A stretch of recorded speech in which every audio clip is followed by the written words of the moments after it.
जब आपने प्लान करना है, आपने बाहर आपने उसकी सैरी करनी है, किसी रेस्टोरेंट में आपने जाना है, आपने रेस्टोरेंट का इंतखाब किन बुनियादों पर करना है, उसके मेन्यू में कौन कौन सी डिशेज होनी चाहिए।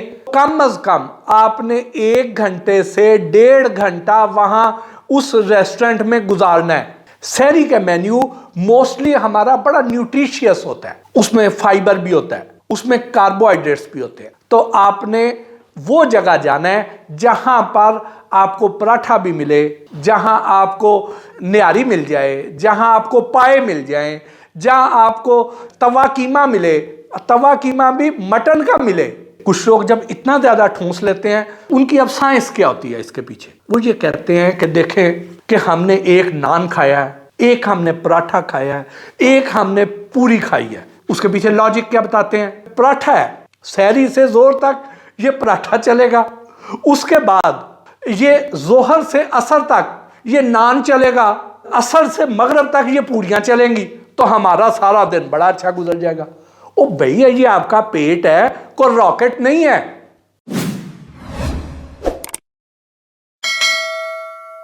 अस्सलाम वालेकुम नाज़रीन, आजकल रमज़ान में बहुत से रेस्टोरेंट्स सहरी बुफे ऑफ़र कर रहे हैं। आपको भी बहुत सी जगहों पे जाने का इत्तफाक हुआ होगा और बहुत से लोग जाना चाहते होंगे। तो आज के इस वीलॉग में हम डिस्कस करेंगे कि आपने रेस्टोरेंट का इंतखाब किन बुनियादों पर करना है, उसके मेन्यू में कौन कौन सी डिशेस होनी चाहिए, तो फिर वहाँ पे वैल्यू फॉर मनी है, और वहाँ जाकर आपने क्या खाना है और क्या नहीं खाना। तो ये आज के इस वीलॉग में हम डिस्कस करते हैं। पहली चीज़, जब आपने प्लान करना है कि आज आपने जो सुबह का जो रोज़ा है वो आपने बाहर आपने उसकी सैरी करनी है, किसी रेस्टोरेंट में आपने जाना है, तो उसके लिए पहला काम ये करना है कि आपने अफ्तारी लाइट करनी है। ये नहीं होगा कि आप अफ्तारी पेट भर के खा लें या ओवरडोज कर लें, आपको सारे दिन की भूख लगी हुई है और आप ज़्यादा सारा खा लें, तो आप फिर जब सहरी के लिए जाएंगे तो वहाँ पे आप तंग भी होंगे। आप उस तरीके से जो पैसे आपने जितने खर्च किए हैं वो भी आपके पूरे नहीं होंगे, उसके अलावा आपके सेहत के इश्यूज भी बनेंगे। तो इसलिए उस दिन आपने अफ्तारी जो है वो बहुत लाइट रखनी है, एक बात। दूसरी ये है कि आपने जब जाना है तो कम अज कम आपने 1 घंटे से 1.5 घंटा वहां उस रेस्टोरेंट में गुजारना है। यानी टाइम का इंतखाब ऐसा करना है कि आपके पास घंटे से 1.5 घंटे का टाइम वहां पे जरूर बचे। ये नहीं है कि रोजा बंद हो रहा है 4:30 बजे और आप वहां पे 4 बजे पहुंच रहे हैं, तो अब जल्दी जल्दी में खाएंगे, तो उस तरीके से वो मुनासिब नहीं रहेगा। तो आपने कोशिश करनी है कि वहां पे आप 3 बजे पहुंच जाएं, ताकि आप कंफर्टेबली आप खाने को भी एंजॉय करें। आप ज़ाहिर अकेले नहीं जाएंगे, आपकी फैमिली होगी या और कोई दोस्त रिश्तेदार होंगे, तो आप उस कंपनी को भी एंजॉय करें, उस एम्बियंस को भी एंजॉय करें, उस मौसम को एंजॉय करें, अल्लाह ताला की अता की हुई नेमतों को एंजॉय करें जो अल्लाह ताला ने आप पे फजल किया हुआ है कि आपको अफोर्डेबिलिटी दी है कि आप वहाँ पे इतना महंगा सहरी का बुफे आप अफोर्ड कर सकते हैं, उसको भी आप एंजॉय कर सकें, शुक्र अदा कर सकें। तो कंफर्टेबली आपने वो करना है। उसके बाद फिर आपने क्या करना है कि वहाँ पे जब आपने रेस्टोरेंट में जाना है उसके मेन्यू का इंतखाब करना है कि इसके मेन्यू में क्या है। मसलन कुछ रेस्टोरेंट्स ऐसे हैं कि जो आपको कहेंगे कि उन्होंने मुख्तलिफ सहरी की डील्स निकाली हुई हैं। उसमें वो कहेंगे कि ये हम स्पेनिश ऑमलेट दे रहे हैं, अंदर हमने मशरूम डाला है, अंदर हमने चिकन डाला है, साथ हमने स्लाइस हैं, ब्रेड स्लाइस वो रख दिए हैं, साथ उसके अगर किसी ने को बहुत कर दिया है तो उन्होंने साथ पैन केक रख दिए हैं, तो या साथ उसमें मैश पोटैटो रख दिए हैं, तो वो हम आपको प्लेटर देंगे। तो जो ऐसे वाले जो सहरी मेन्यू है कोशिश करें कि उधर ना जाए। ये जो मील होगा ये बेसिकली ब्रेकफास्ट का मेन्यू है, ये सहरी का मेन्यू नहीं है। सहरी का मेन्यू मोस्टली हमारा बड़ा न्यूट्रिशियस होता है, उसमें फाइबर भी होता है, उसमें कार्बोहाइड्रेट्स भी होते हैं, उसमें हमारा देसी चीज़ें ज़्यादा होती हैं, उसमें ज़रा फिलिंग भी होती है, उसमें सिर्फ प्रोटीन नहीं होती है। तो आपने वो जगह जाना है जहाँ पर आपको पराठा भी मिले, जहाँ आपको निहारी मिल जाए, जहाँ आपको पाए मिल जाएं, जहाँ आपको तवा कीमा मिले, तवा कीमा भी मटन का मिले, जहाँ पे जिस रेस्टोरेंट में अगर फ़र्ज़ किया वहाँ पे कोई 1400-1500 रुपए का वो आपको सहरी मेन्यू दे रहे हैं, 1800 रुपए का सहरी मेन्यू दे रहे हैं, तो उसमें मटन का तवा कीमा नहीं है, उसमें चिकन का तवा कीमा है, या उसमें कोई और चिकन की आइटम्स है सिर्फ, तो उसकी बजाय मटन वाले को प्रेफर करें। क्योंकि चिकन जो है वो जितने भी हमारी मीट की अकसाम है, लाइक बीफ है, चिकन है, फिश है, मटन है, तो इसमें चिकन जो है वो सबसे निचले ग्रेड पे आता है, सबसे सस्ता है। तो इसलिए जब आपने पैसे ज़्यादा देने हैं तो फिर कोशिश करें कि फिर आप उस पर जाएं कि फिर उसमें मटन होना चाहिए, या फिर उसमें देसी मुर्गी शोरबे वाली होनी चाहिए, या उसमें मटन के पाए होने चाहिए, तो फिर आप उस पर जाएं।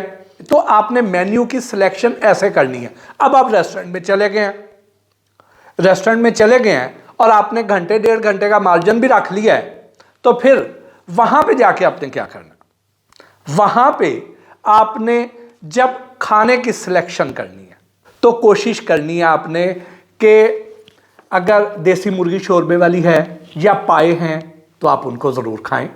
अगर आपको हलवा पूड़ी का शौक़ है, पूड़ियाँ चनों का शौक़ है, तो आप पूड़ी ज़रूर खाएं।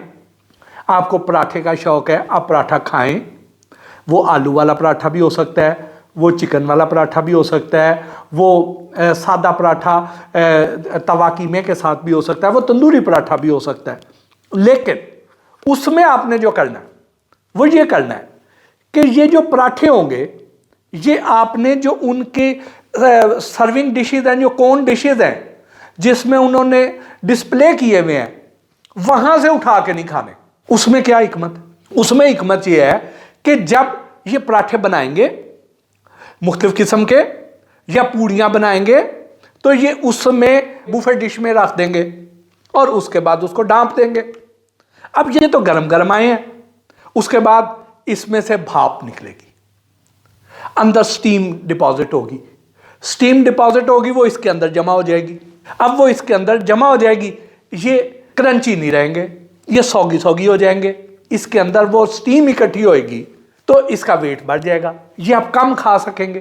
कम खाएंगे तो आपको भूख जल्दी लगेगी। तो आपने क्या करना है? आपने ये करना है, आप इसकी मिसाल एक और ले लें कि अगर आप फुल्का ले लेते हैं, एक वो रोटी चाहे वो तंदूर की हो, चाहे वो नान हो, चाहे पूरी हो, चाहे पराठा हो, चाहे रोटी हो, वो गरम गरम तवे से या तंदूर से या कढ़ाई से उतर के फौरन आपके पास आ रही हो तो वो आप अच्छी तरह खा लेंगे, शौक से खा लेंगे, पेट भर के खा लेंगे जी। उसका एक मज़ा ही अलग है, वो लाइट भी होगी, वो आपका आप पे बोझ भी नहीं बनेगी।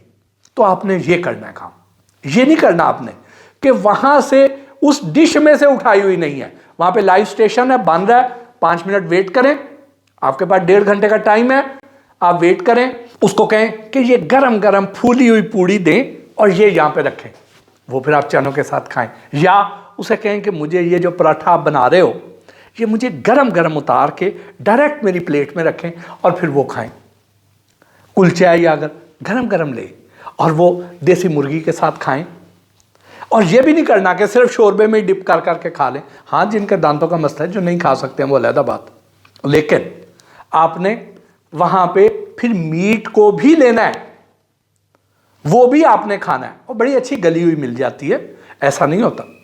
फिर उसके बाद आपने क्या करना है, वहाँ पर आपको मुख्तलिफ बेकरी की आइटम्स भी नज़र आएंगी, मसलन ब्रेड्स नज़र आएंगी, आपको वहाँ पर डिनर रोल्स टाइप की चीज़ें नज़र आ जाएंगी, आपको वहाँ पे बन नज़र आएंगे, आपको वहाँ पे इस तरह की बेकरी की जो आइटम्स हैं उस तरफ नहीं जाना सहरी में आपने, क्योंकि उसमें उन्होंने बेकिंग पाउडर डाल के उसके अंदर एरेशन की हुई है। आप कभी माइक्रोस्कोप लें, खूर्दबीन लें, या वैसे भी नेकेड आई से उसको देखें तो उसका टेक्सचर क्या होगा, फूला फूला होगा, ऐसे उसके अंदर हवा भरी हुई है। वो देखने में तो आपको ऐसे लगेगा कि आपने बहुत कुछ खा लिया, लेकिन उसके अंदर सिर्फ हवा भरी हुई है। वो उससे क्या होगा, एक तो वैल्यू फॉर मनी नहीं होएगी, और दूसरा ये है कि आपको भूख भी बड़ी जल्दी लग जाएगी। जो आपने बुफे का इतना आपने ज़्यादा पैसे पे किए हुए हैं, आप वो भी जस्टिफाई नहीं करेंगे जी। तो आपने इस बात की भी एहतियात करनी है। फिर आपने वहाँ पे देखना है, लस्सी आपको मिलेगी, आपने लस्सी पीनी है, लेकिन कोल्ड ड्रिंक कोशिश करें ना पिए, लस्सी पिए आप। आपने फलों की तरफ नहीं जाना, फ्रेश जूस अगर है तो ठीक है, पाउडर जूस की तरफ नहीं जाना, और फल वगैरह नहीं खाने आपने। ये भी आपने इससे भी आप कंफर्टेबल नहीं रहेंगे जी। फिर आपने वहाँ पर मीठा आपको मिलेगा, ठीक, मीठा भी आप खाएं, ज़रूर खाएं, लेकिन बेकरी वाले मीठे ना खाएं। सिर्फ नमकीन चीज़ें लेंगे तो उससे ये होगा कि आपको प्यास ज़्यादा लगेगी, और साथ मीठा काट लेंगे तो प्यास की शिद्दत कम हो जाएगी। आप ये भी कर सकते हैं कि आप उसके बाद इलायची चूस लें, उसको मुंह में चबा के उसका रस ले जाएं, उससे भी, क्योंकि आपने इस तरह का जो हैवी मेन्यू लिया, जो कि रूटीन में हम इस तरह के बुफे नहीं करते। कभी कभार आप, ये अय्याशी है, रोज़ाना की बुनियाद पे बिल्कुल नहीं मैं रिकमेंड करता। कभी कभार आपका दिल कर रहा है आउटिंग का, आप अय्याशी करना चाहते हैं, फैमिली के साथ एक गेट टुगेदर है, उस माहौल को, उस फैमिली फंक्शन को एंजॉय करना चाहते हैं, तो ज़रूर जाएं। लेकिन फिर उसमें आपको फिर ये इतना खाने के बाद प्यास भी लगेगी, तो आपने इलायची का इस्तेमाल करना है। अगर प्यास लग भी जाए तो क्या रह जाए, रोज़ा नाम ही भूख और प्यास का है, लगनी चाहिए और आपको बर्दाश्त भी करनी चाहिए। ये तो सिर्फ एक दिन की अय्याशी के लिए आपको मैं ये बता रहा हूं कि कभी कभार ऐसा कर लें, रूटीन में इस तरह ना ठोंसें, नॉर्मल खाएं। ये एक उस दिन के लिए आपको मैं बता रहा हूं। आगे आ जाएं। फिर कुछ लोग क्या करते हैं, अब कुछ लोग एक फोबिया का शिकार होते हैं, वो बहुत ज्यादा ठोंस लेते हैं। अब जब बहुत ज्यादा ठोंस लेंगे तो उससे आप तंग होंगे, उससे आपको एसिडिटी की प्रॉब्लम भी होगी।